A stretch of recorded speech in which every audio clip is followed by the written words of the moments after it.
मत्ती रचित सुवार्ता याचे 28वे अध्याय 1 ते 20 वचन. येशू मरणातून उठल्याची बातमी. शबात वारानंतरचा पहिला दिवस आला. पहाटेस मरिया मगदलिया, मरिया नावाची दुसरी स्त्री कबर पाहाव्यास तेथे गेल्या. त्यावेळी तेथे मोठा भूकंप झाला. देवाचा स्वर्गदूत तेथे आला. तो देवदूत कबरेकडे गेला.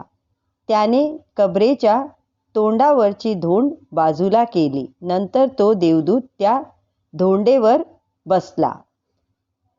चमकणाऱ्या विजेसारखा तो देवदूत दिसत होता.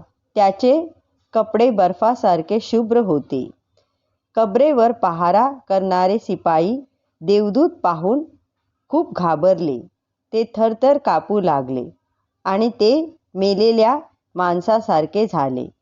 देवदूत म्हणाला, भिवू नका. ज्याला वधस्तंभावर खिळले होते त्या येशूला तुम्ही पाहत आहात, पण तो येथे नाही. तो म्हणाला होता त्याप्रमाणे त्याला मरणातून उठविण्यात आले आहे. या आणि जेथे त्याचे शरीर ठेवले होते ती जागा पहा. आता ताबडतोब निघा आणि त्याच्या शिष्यांना सांगा, येशू मरणातून उठला आहे. तो गलिलात जाणार आहे. तो तुमच्या अगोदर तेथे जाईल. तुम्ही त्याला तेथे पाहाल. नंतर देवदूत म्हणाला, मी तुम्हाला सर्व काही सांगितले आहे. म्हणून त्या स्त्रिया लगबगीने कबरेजवळून निघाल्या. त्या फार घाबरलेल्या होत्या, परंतु फार आनंदितही झाल्या होत्या. जे काही घडले ते सांगण्यासाठी त्या धावत निघाल्या. अचानक येशू त्यांना भेटला आणि तो त्यांना म्हणाला, शांती असो.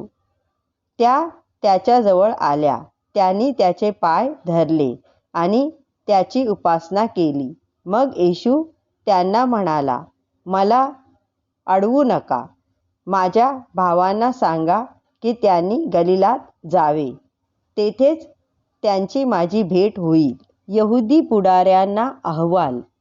स्त्रिया शिष्यांना सांगण्यासाठी गेल्या तेव्हा कबरेवरील पहारेकरी शिपायातील काही जण नगरात गेले आणि त्यांनी घडलेले सर्व मुख्य याजकांना सांगितले. नंतर याजक जाऊन वडील जणांना भेटले आणि त्यांनी एक बेत रचला. त्यांनी शिपायांना पुष्कळ पैसे देऊन असे म्हणण्यास सांगितले.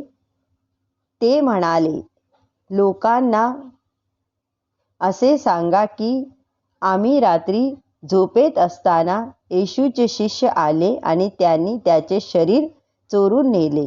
हे जर राज्यपालाच्या कानावर गेले तर आम्ही त्याला पटवून देऊ आणि तुम्हाला काही होऊ देणार नाही. मग शिपायांनी पैसे घेतले व याजकांनी सांगितले तसे केले आणि ही गोष्ट यहुदी लोकात आजवर प्रचलित आहे. येशू आपल्या शिष्यांशी बोलतो. 11 शिष्य गलिलास निघून गेले. येशूने सांगितलेल्या डोंगरावर ते हजर झाले. त्या डोंगरावर येशू त्यांना दिसला. त्यांनी त्याची उपासना केली, पण तो येशू आहे यावर शिष्यांपैकी काहींचा विश्वास बसला नाही. तेव्हा येशू त्यांच्याकडे आला आणि म्हणाला, स्वर्गात आणि पृथ्वीवर मला सर्व अधिकार देण्यात आले आहे. म्हणून तुम्ही जा आणि राष्ट्रातील लोकांस माझे शिष्य करा. पिता, पुत्र आणि पवित्र आत्मा याच्या नावाने बाप्तिस्मा द्या आणि जे काही मी तुम्हाला शिकविले आहे ते त्या लोकांना करायला शिकवा. आणि पहा, काळाच्या शेवटापर्यंत मी सदोदित तुमच्याबरोबर राहीन. आमेन.